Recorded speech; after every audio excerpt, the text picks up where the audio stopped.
In the last lecture, we talked about the Civil War in Texas and how it pertained and what role Texas had into the Civil War.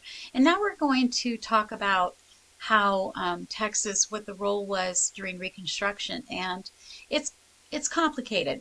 For one thing, I want to point out that Reconstruction itself was a pretty misunderstood time period. There are three different really Reconstruction time periods, which I'll explain in a little bit.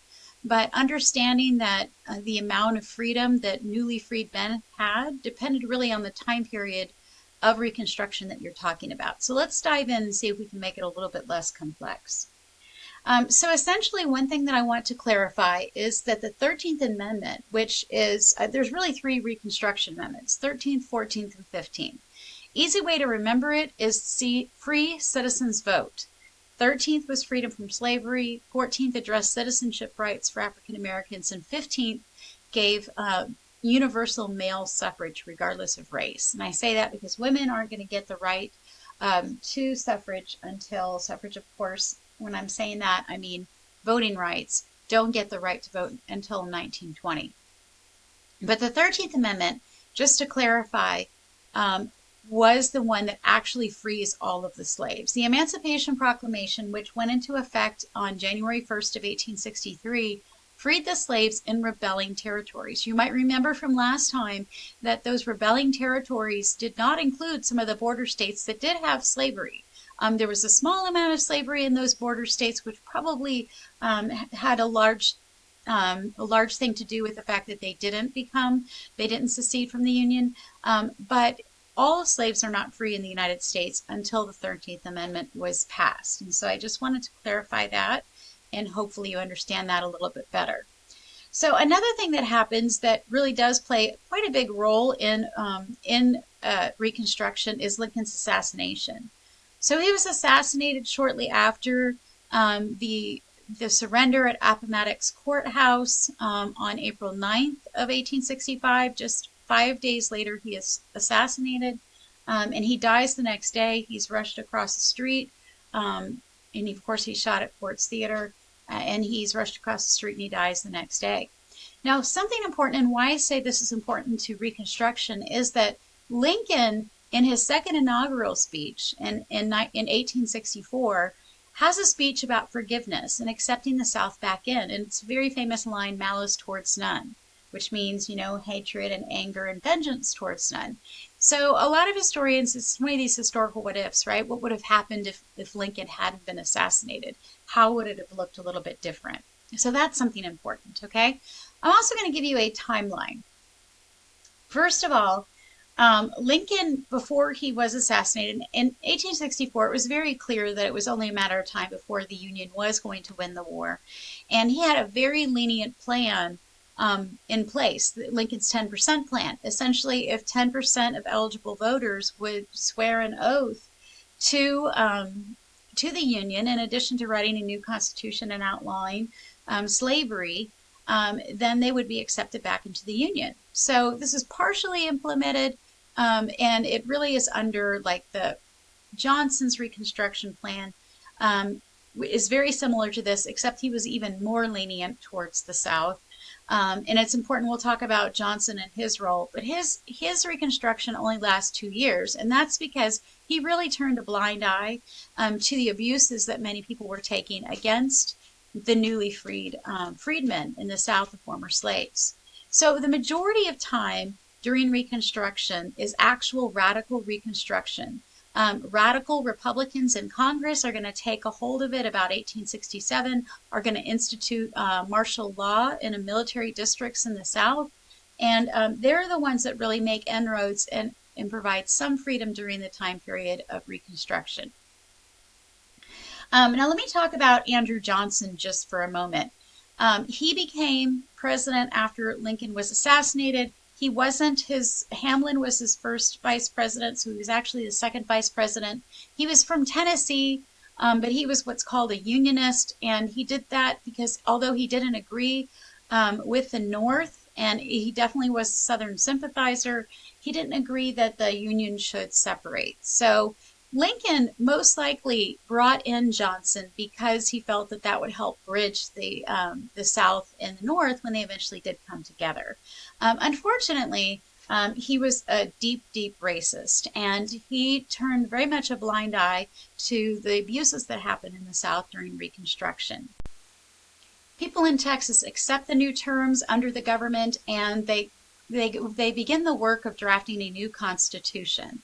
And so the Constitutional Convention that takes place is made up of mostly conservative prior Confederate officers. They do acknowledge, some rights of African Americans, but they don't allow them to vote or hold office. The Texans go to the polls and they adopt this new constitution, and they no longer have their provisional governor, but now they have a new one named James Throckmorton. Also at the beginning of Reconstruction was, very importantly, something known as the Freedmen's Bureau. Now, the Freedmen's Bureau is going to be much more efficient and much more effective in other parts of the South, but we did have a Freedmen's Bureau in Texas. Their main goal was to establish school, give aid poor, health care to the poor and the aged, settle disputes between Southerners and newly freedmen, and also, assure that equal treatment is distributed in courts. The most successful aspect of the Freedmen's Bureau was definitely the schools and possibly healthcare as well. In Texas, we had about 59 districts, and this man here, who's actually going to become one of the first Texas state senators, light-skinned African American by the name of George Ruby, that was from Louisiana. He became one of the district managers of the Freedmen's Bureau.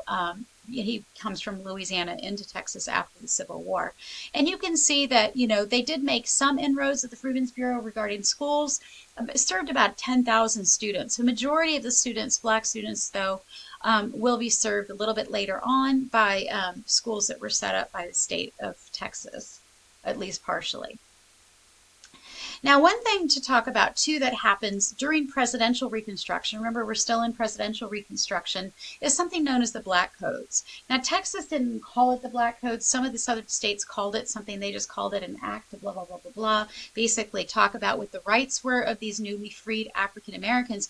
But really, what it was a way to bring back elements of slavery right back into society. And so the Black Codes are seen in history as being a very oppressive element of Reconstruction history. So essentially what it said was that blacks and whites couldn't marry, they couldn't vote, they couldn't hold office, they couldn't carry firearms, and there were also something called vagrancy laws, which essentially said that they weren't allowed not to have a job on a plantation, and if they did, they would be thrown right back into prison if they didn't have that job, right? So this is just slavery under a different name. There's an actual link here that you can read the full transcripts of Texas's Black Codes, but it was very oppressive, okay? This is eventually going to be overturned by the 14th Amendment that's passed, and it's done specifically to get rid of the Black Codes. But the 14th Amendment gave citizenship rights to anybody, no matter, as long as they were born here in the United States. And of course, and we'll talk about this a little later, but they specifically exclude Native Americans in that. Now, as I mentioned before, the presidential Reconstruction doesn't last long, and as a matter of fact, in 1868, Johnson is impeached. Now, I just want to clarify that impeachment does not mean that they're kicked out. It's just a formal charge. And we also know that impeachment has happened a few times in the 21st century, once to President Clinton and twice to President Trump. But Johnson is the closest the country comes to actually kicking somebody out. He only missed getting kicked out by one vote. But one of the other repercussions of presidential Reconstruction was the end of it. And especially with the Black Codes and the abuses, the radical Republicans in Congress at that time took over Reconstruction. And so they passed the Reconstruction Act in 1867. It calls for the state governments to include African Americans in suffrage itself, and that they had to create new state governments that allowed that. They also clamped down on the South in order to protect African Americans and much more detail. They created 5 military districts, and in a minute I'll show you a map that shows you the military district that Texas was a part of. And during that time period, Major General Charles Griffin was the one that oversaw Texas during military Reconstruction, radical Reconstruction time period.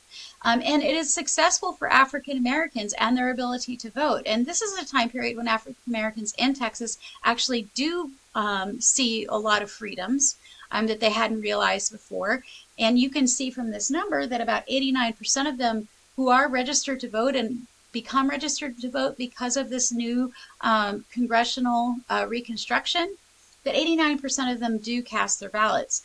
White people in Texas they view this as a corrupt system because they've been taken over by congressional Reconstruction, and a lot of them are going to back out of voting at least for a little while.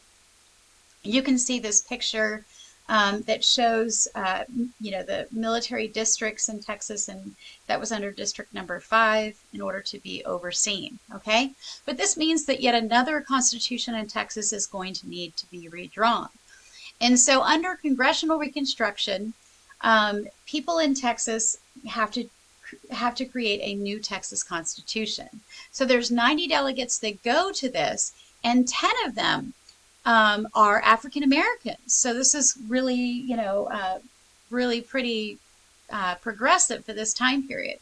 There's a man named Edmund Davis, and he's a former Union officer from Ohio. He becomes the president of the convention. He's later going to become the next governor. But there's actually an interesting debate that happens during this constitutional convention. And the idea was that we should split Texas into 2 different states, the East versus the West. And it actually gained quite a bit of traction. But when Ulysses S. Grant becomes the next president in 1869, he puts a stop to this, and his feelings about this were that, East Texas would never become, or they would really struggle to come back into the Union because the people that supported the Union were usually in the north and in the central part of Texas. But we do recognize the fact that we had 14 African Americans that become part of the Texas state legislature. 2 of them will be the first Texas state senators, and that's Matthew Gaines and George Ruby. This is George Ruby and Matthew Gaines. And 12 other black men in the House of Representatives in Texas Congress. And Edmund Davis becomes the new governor of the state at that time.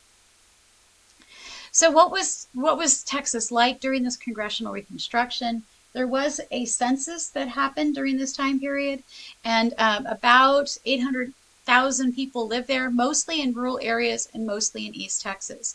West Texas was still pretty sparsely populated at that time. The cotton planters of this time, a lot of people think that they lost everything, when in reality, most of them actually go back to retaining all of the wealth that they had. Now, cotton prices do go down. Great Britain and France, actually, during the Civil War, they looked to Egypt and to India to gain some of the cotton, and they lose a lot of business that way. Land values do go down because of the Civil War as well, but in essence, cotton does come back to Texas during Reconstruction and really into the early 1900s. Galveston actually was the largest city at this time, and San Antonio is still flourishing at this time. Now, one thing I do want to point out, and this goes right into talking about cotton still being a really big economic product in Texas, is the system of sharecropping. Now, you might remember what last lecture that we talked about. We did talk about the fact that the Juneteenth General Order number 3 was a little vague, right? It gave them their freedom, but it also encouraged African Americans to go back to the plantations, but just to work for wages. And so this ambiguity of what they could or couldn't do existed. And it's also important to understand that most of the people that are here in Texas, Black people that are here in Texas, freedmen that have arrived, haven't known any other way of life other than sharecropping. Their families, their networks are here in Texas. So I always get a lot of students that are confused as to why they don't just leave the North. And the reality is that they don't have that interconnectability like we do here in the United States. And most people, most newly freedmen, this doesn't just include Texas, but it's all over the South, really don't leave the South until the Great Migration of the late 1800s, through the 1940s. And that a lot had to do with some of the world wars, which we'll talk about a little bit later. But, poor white yeoman farmers also engaged in different type of sharecropping of some sort known as tenant farming, which was essentially the same thing. But basically what it was is they would rent space on a plantation and share in the fruits of their labor with the plantation owner. Reality of sharecropping, and I can certainly talk about this at a time when I have a little bit more time to expand on this, but it was essentially a very abusive system because a lot of sharecroppers couldn't read the contracts that said that.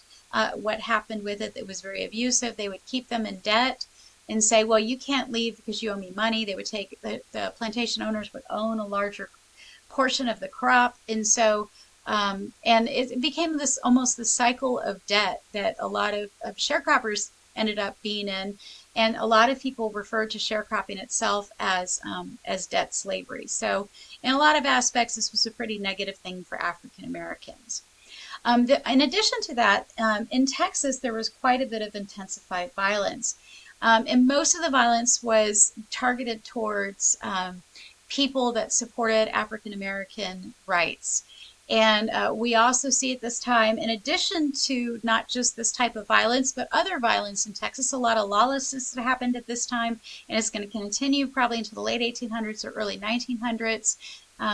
You can see the percentages and the number of crimes here. Some of it had to do with just local feuds and local Anglo outlaws, Anglo raiders. But a big portion of violence comes from newly formed white supremacy groups. Now, the KKK actually begins in Tennessee in 1865 by ex-Confederate officers, and essentially it was started as kind of a joke, but it obviously developed into something much bigger. And the KKK has got a very interesting history in and of itself. There's times in which the KKK has grown in membership. It might interest you to know that the latest spike in KKK membership actually came from Obama's election, the first African American president, or may not surprise a lot of you. The KKK was not the only white terrorist organization group at that time. In Texas, we had one also known as the Knights of the Golden Circle. There in the South, there was another one known as the Whites of White Camellia. So there were other groups that were very similar. But during this time, we see that Texas struggled to keep crime under control. There was a Texas State Police Force that was formed at this time, but they were disbanded not too long after this. So newly freed Africans did enjoy some autonomy, and they did start to form their own communities during this time period too. It wasn't all doom and gloom for all African Americans at that time.